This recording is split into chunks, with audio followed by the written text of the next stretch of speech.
Hello everyone. My topic is language-image interaction in multimodal text or classical Chinese poems. My presentation contains 5 sections. In section 1, we talk about image-text relations in multimodal texts studied by previous researchers. Section 2 introduces method and data used in the study. In section 3, we discuss concurrences between image and text. In section 4, we discuss complementarities between text and image. In section 5, we draw some conclusions. Picture books and illustrated text have played a fundamental role in the lives and education of young children. In the past few decades, a lot of researches have been conducted to explore the language-image interaction in multimodal text of various subject areas. For example, Royce and Longzini have studied language-image interaction in business-related scientific discourse, and Lemke on multimodality in science, Martinek and Salway on new and old media, O'Halloran on mathematics, Doreen on physics, and Hao Jing on biology. When much has been written about the intersemiotic relations in science and social sciences in the global village of English, only limited attention has been paid to multimodal text in languages other than English. Among those, we have Martinek on Japanese and English procedural text, and Clark's on Thai media, and Tian on bilingual Chinese-English picture books, so The Ballads of Molan. Up till now, not much research has been devoted to the interactions between visual images and verbal text in Chinese literacy education. In Chinese literacy education, illustrated texts have also played an important role.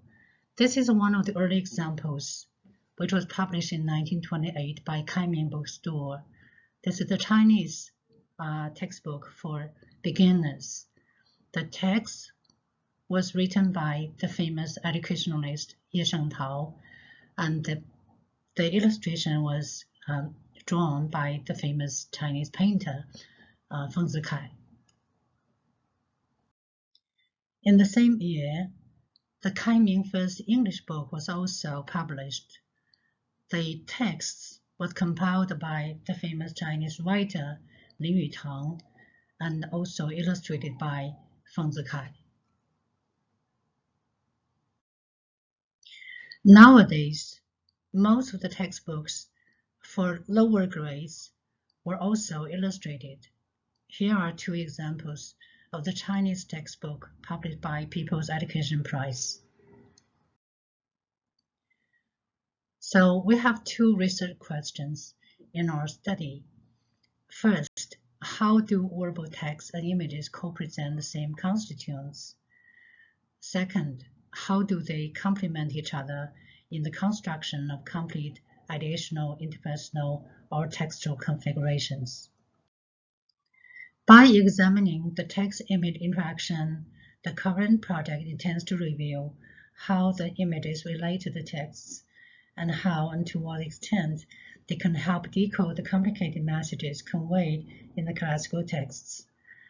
The impact of language on interaction pattern between images and verbal text has also been explored.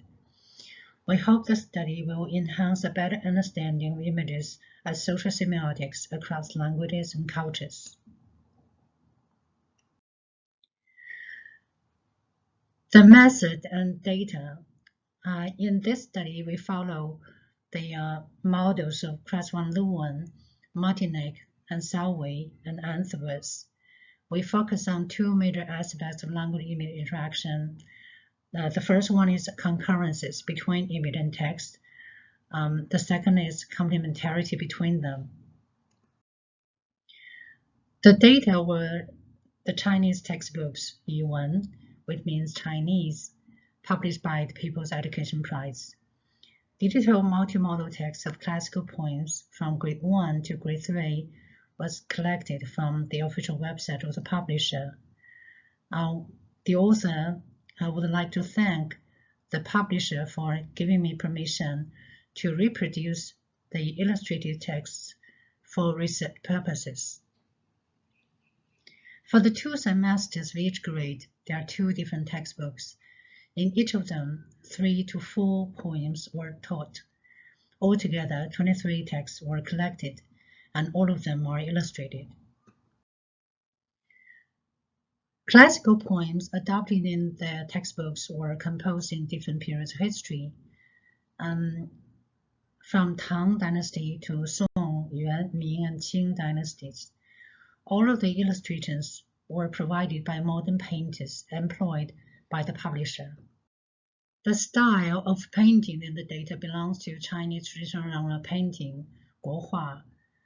The drawing skills deployed are referred to as gongbi, which means meticulous. All the paintings were colored. The procedure of analysis is further divided into 3 stages. In stage 1, the ideational, interpersonal, textual components in each line of the verbal text were identified and annotated. In stage 2, the representational, interactive, and compositional components in images were annotated in a similar manner. In stage 3, the intersemiotic relations were closely examined, and the relational patterns, concurrences, and complementarities were summarized. Section 3. Concurrences between image and text. Ideational concurrence refers to the parallel or partial configurations of the same figures between image and text, which was operationalized as the image and text having an equivalent participant process phenomenon configuration. To follow Halliday and Matheson, I use the term figure in 2 senses. One is to refer to participant process configuration in transitivity and extending it to all such configuration in the 6th process type. And we have 4 major categories here: parallel, configuration, process, and participant and circumstances. The second sense of the word is used to refer to the images of the people in the pictures. Parallel configurations. By parallel configurations, I mean the concurrence of full participant process phenomenon configurations between the text and the images. That is, both the verbal text and the image construct the same full figure. Parallel configurations occur more frequently in material, mental, and behavioral processes and whose participants are animate. And here is an example. We have 2 participants. The first one is slim lotus leaf, and the other is a dragonfly.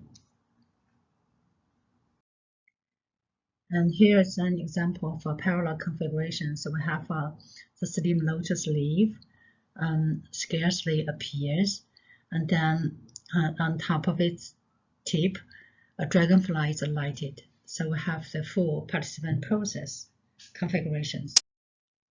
When the same participants carry out a series of activities, combined parallel configuration may occur. This refers to the coupling of 2 or more activities within one sentence and within one configuration of images. Here we have an example of village. In line 3 and 4, there are 4 verbal phrases. Finish school, coming back early, hurry to, fly kites. In this example, we have the coupling of 2 activities. One is after school kids, coming back home, and flying cat. So in the image, the 2 were combined together.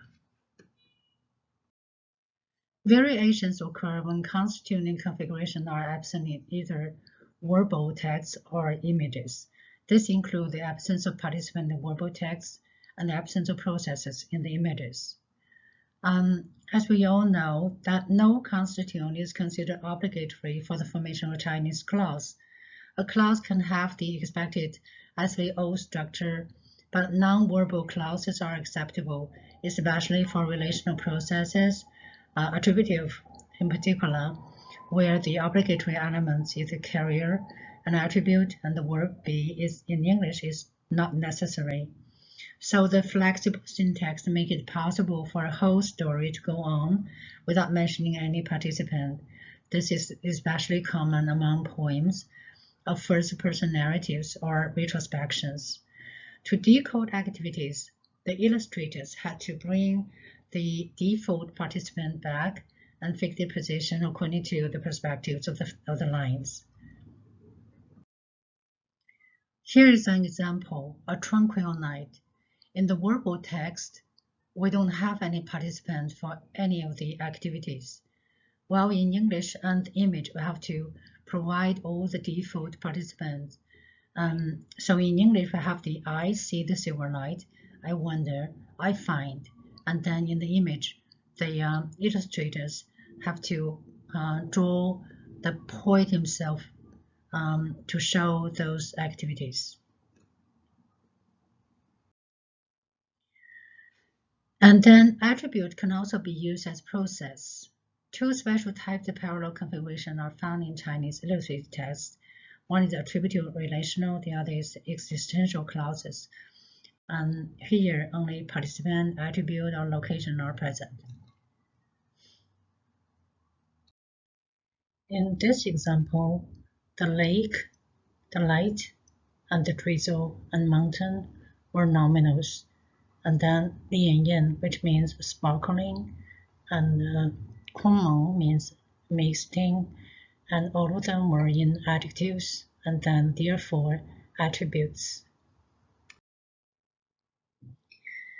Ideational concurrence can also be observed from the correspondence between entities in verbal text and the object in the image. As static presentation, images often grasp the major feature of the participant or objects. These features may not necessarily be the configuration of activities. They can be the equivalent presentation of participant or object described in text. For example, in the next slide, we can see the equivalent nominal group, the nominal group of the title and the behavior and sense of the line 2. And here, the behavioral process of reflect and the mental process of love the soft sunshine are ignored by the illustrator.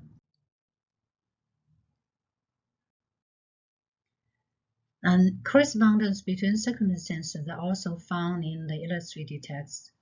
In this example, the circumstance of location, the bank of the river Sishui of the first line turned out to be the most salient feature of the picture.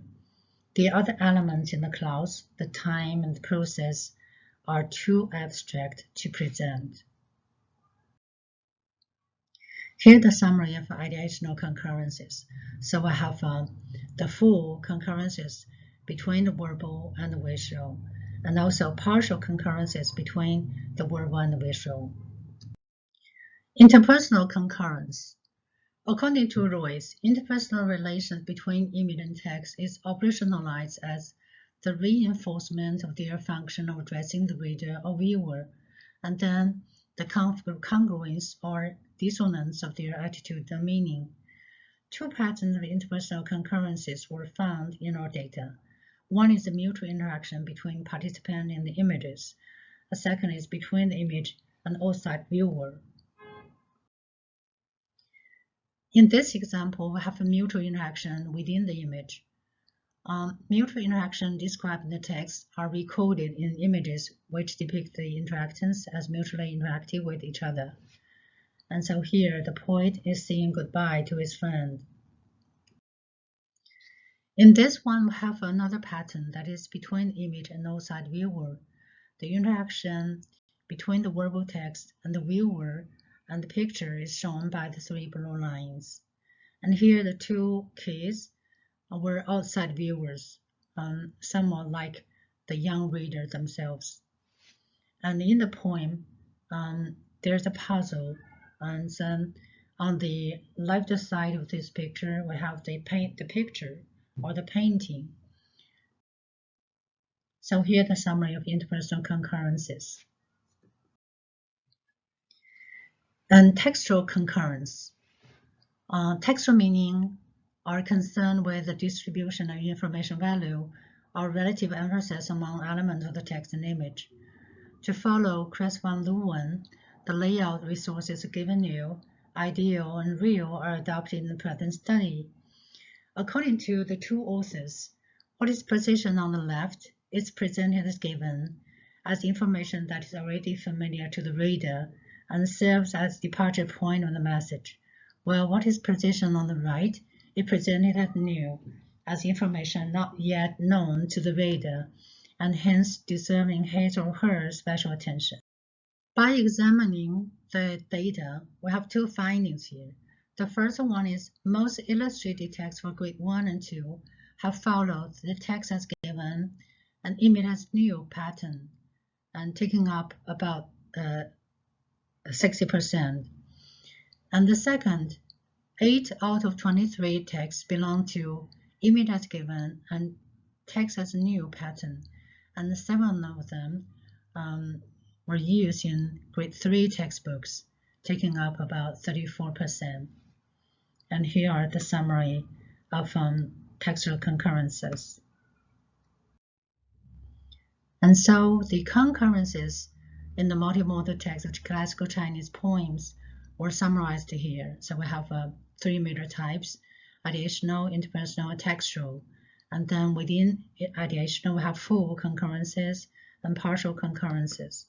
And interpersonal relation was shown in 2 ways. One is person-to-person in text and image, and then the second is aligning viewers outside the image.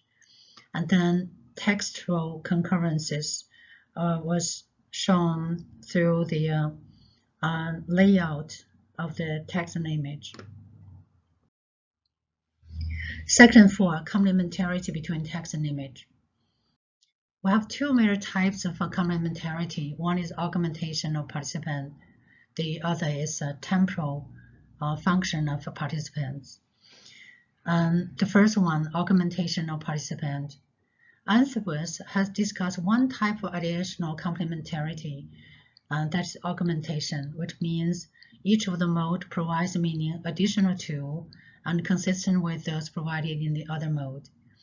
In Martinek and Salway, this is referred to as extension, a relationship between an image and text in which either the one or the other add new related information.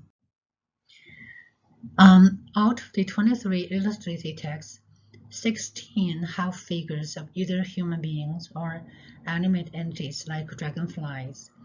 Among them, 7 are participants who are not mentioned in the text, and 6 of them are the portraits of the poets. And in this text, the omitted participant function as either the actor, outside observer, or default actor or censor in the activity described in the verbal text.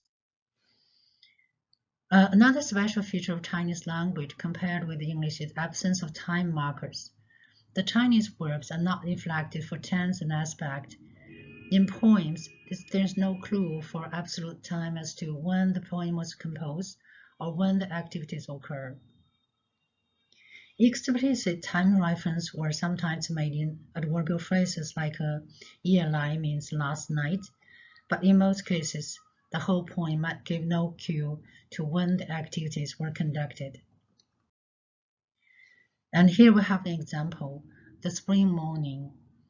And then we only know the time it refers to, spring and morning, and then in which dynasty, we do not know. So here, the time difference is entirely expressed through the dress code of the figure in the picture. At the lower right hand is the chamber of the poet. He is sitting on the couch inside the rail, leaning outward. His left hand is raising the window with a pole. The remoteness of his life from today is again marked by his costume, his hairstyle, and the window. And section 5, concurrence. By observing the ideational concurrences between image and text in multimodal text or classical poem, we can see that both full participant process phenomena and partial occurrences occur in those texts.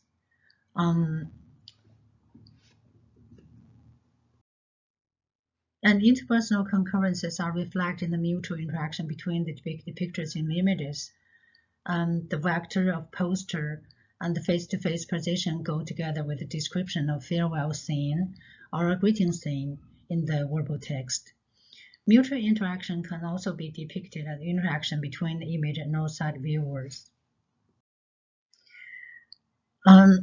Textual concurrences. For lower grade readers, the page layout is in a unanimous T given and I new pattern where texts are obliged to provide given information and images give new interpretation.